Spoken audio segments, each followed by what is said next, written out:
Voice విని guest చేసి చూద్దాం. హలో సుప్రియ గారు, ఎలా ఉన్నారు?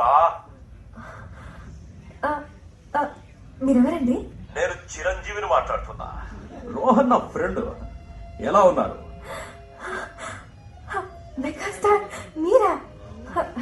నమస్తే అండి. ఈ రోజు నన్ను కలిసినప్పటి నుంచి రోహన్ మీ అందచందాల గురించే చెప్తున్నాడు. నాతో ఇవన్నీ ఎప్పుడు అనలేదే. మగాళ్ళంతా ఇంతేనమ్మా, వాళ్ళ పెళ్ళాలతో ఎప్పుడు నిజాలు చెప్పరు. కానీ రోహన్ అలాంటి వాడు కాదు. You are really lucky. Thanks. Thank you sir. Wish you all the best. మీ వైవాహిక జీవితం ఆనందంగా ఉండాలమ్మా. Wish you happy married life. ఉంటానమ్మా. రోహన్, నువ్వు విన్నావా మెగాస్టార్ గారు ఎంత బాగా దీవించారో? అది సరే కానీ పవన్ కళ్యాణ్ గారు మీ స్టూడియోకి ఎప్పుడైనా వచ్చారా? పవన్ కళ్యాణ్ కాదు, హీరోలందరితోనూ ఓ రోజు డిన్నర్ చేద్దాం. ఓకే, బట్ లిసన్, ఈ రోజు మన డిన్నర్ బయట. Okay bye. See you. ఓ విషయం చెప్పిన సార్, ఏసీలో ఉన్నా కూడా ఎందుకు కుక్క వస్తుందో ఈ రోజు నాకు అర్థమైంది. ఎంత డేంజరస్ లో బయట ఇచ్చావు నిన్న రాత్రి నువ్వు. డేంజరసా? నేను డబ్బింగ్ ఆర్టిస్ట్ అయ్యండి, నోట మాట రాలేదు. ఈ విషయం అనూప్ నాతో చెప్పిన తర్వాత షర్ట్ లోని కాలర్ బటన్ పెట్టుకునే తిరుగుతున్నాను. అలాగా? స్టార్ట్ చేసింది ఎవరు? నువ్వే. నేనా? ఓ గాడ్, వాట్ లైస్. ఓవర్ లైస్. విషయం తెలుసా, కస్తూరి ఆంటీ మా ఇంటికి వచ్చి మొత్తం డీటెయిల్స్ తెలుసుకుంది తెలుసా? ఆ తర్వాత 15 ఏళ్ల క్రితం ఆవిడ దొరికిన లబ్బాయి గురించి మొత్తం చెప్పేసింది. కస్తూరి నేను ఉదయం నుండి దుప్పట మెడకి చుట్టుకొని తిరుగుతున్నాను. సుప్రియ, నీ చేయి చూపించు ప్లీజ్. నీ లెఫ్ట్ హ్యాండ్.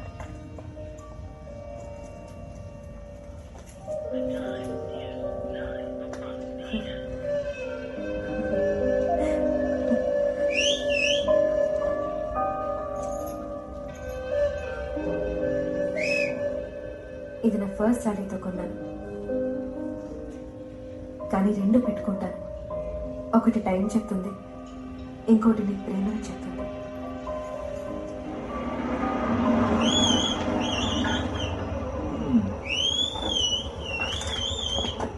ఎంత బాస్?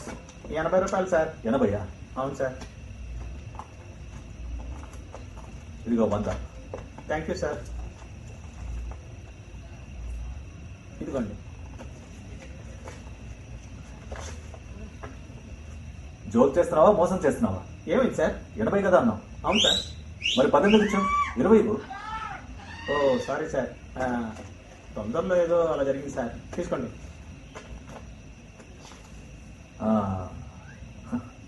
ఏమైంది? ఇప్పుడు కరెక్ట్గా ఉంది. Okay, thank you. చెప్పు. కొంతమంది ఆటో వాళ్ళు అంతే. సరే, రేపు ఎక్కడికి వెళ్దామో డిసైడ్ చేసావా? అది ఇంటికి వెళ్ళాక చెప్తాను మిస్టర్ డబ్బింగ్ ఆర్టిస్ట్. ఇక వెళదాం, పోదా. నీతో చాలా జాగ్రత్తగా ఉండాలి. నువ్వు చాలా smart. Really? Yeah. Dubbing artist, you are smart. ఎవరు? అమిత్, నువ్వేగా? ఏమైంది రోహన్? నేను భయం వేస్తుంది. వెళ్దాం, పద. ఏ భయపడదు సుప్రియ, ఇతను నాకు తెలుసు. హైడ్ అండ్ సీక్ ఆడుతున్నావు ఏంటి అమిత్? మాట్లాడాలంటే ఎదురుగారా. నిజంగా నీ తెలుగుదాన్ని మెచ్చుకోవాలి. అసలు ఎలా కనబడితే కూడా అర్థం కావట్లేదు. నీ ముక్కు చాలా డేంజరస్ అయింది.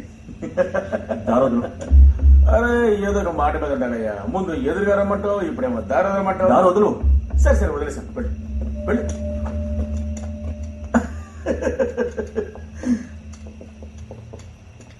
ఒక్క నిమిషం ఆగు.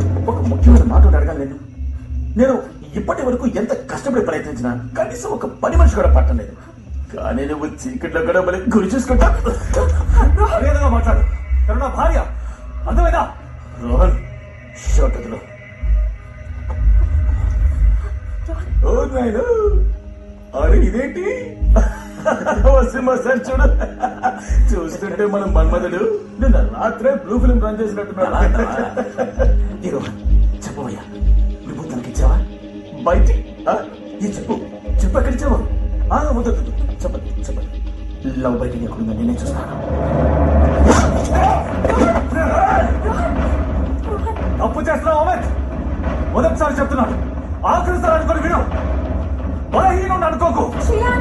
మోహన్ అంకల్, చిత్రమామ, అందరూ రండి. సుప్రియ, ఎందుకు పిలిచావు? ఈ కుర్రాళ్ళు మమ్మల్ని అల్లరి చేస్తున్నారు. అక్కడ మీ ఇద్దరు తప్ప ఇంకెవరూ లేరే. ఏంటి ఏ వీళ్ళు ఇక్కడే ఉండాలి? వెళ్ళిపోయారు సుప్రియ, వెళ్ళిపోయారు. రోహన్ పద వెళ్దాం.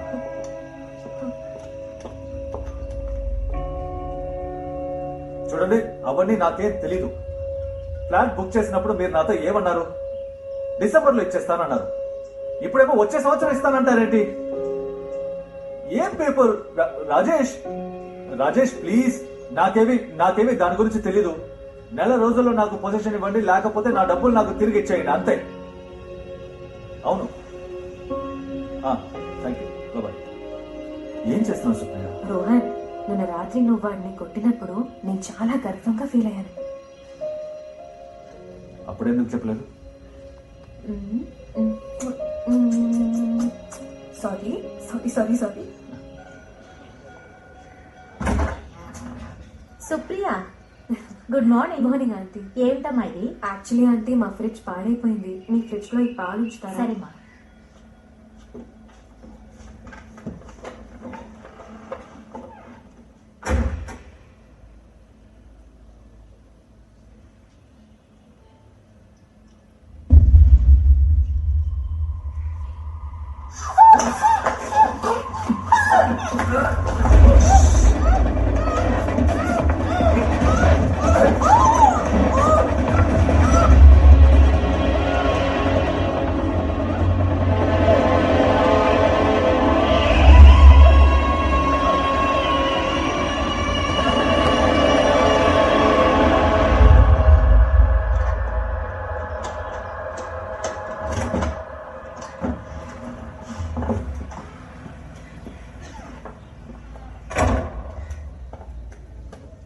సుప్రియా,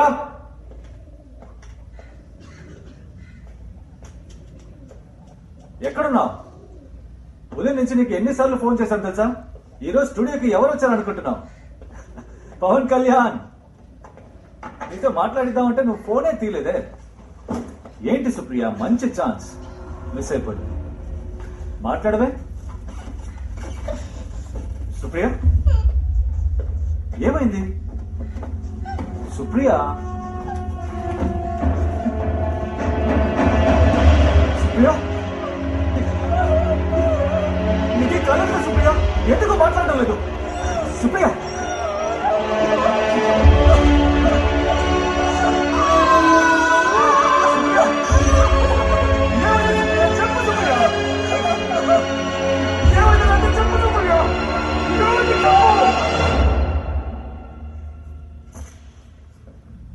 మీ వైఫ్ ఇచ్చిన స్టేట్మెంట్ ప్రకారం అమిత్ని వసీంని కస్టడీలోకి తీసుకున్నాం. కానీ ఇలాంటి కేసులో మెడికల్ రిపోర్ట్ చాలా ముఖ్యం మిస్టర్ పట్నాయక్. వెంటనే టెస్టులు చేయించాలి, వితిన్ 24 hours. ఎందుకంటే మెడికల్ రిపోర్ట్స్ ఆధారంగానే మేము వాళ్ళని రిమాండ్లో ఉంచగలం. లేదంటే ఆవిడకి మెసేజ్ చెప్పి తీసుకురండి. వాళ్ళ ఫ్యామిలీ వాళ్ళు ఎవరైనా? లేదు, తనకి నేను మాత్రమే. నేను ఒక్కడే.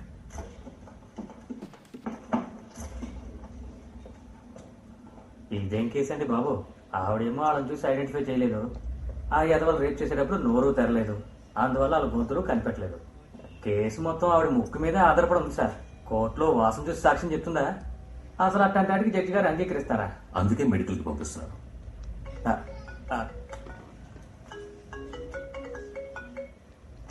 Hello sir.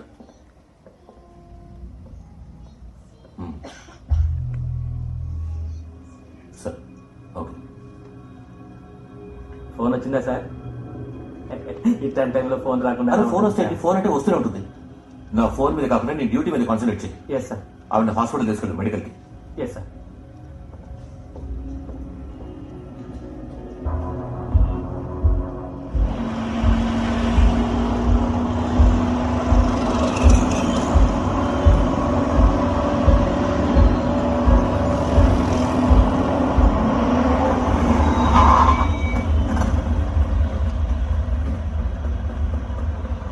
ఎందుకంటే సుభాష్ గారు మీకోసం బయట పంపించారు. రావడానికి కొంచెం లేట్ అయింది. త్వరగా దిగండి, హాస్పిటల్కి వెళ్దాం.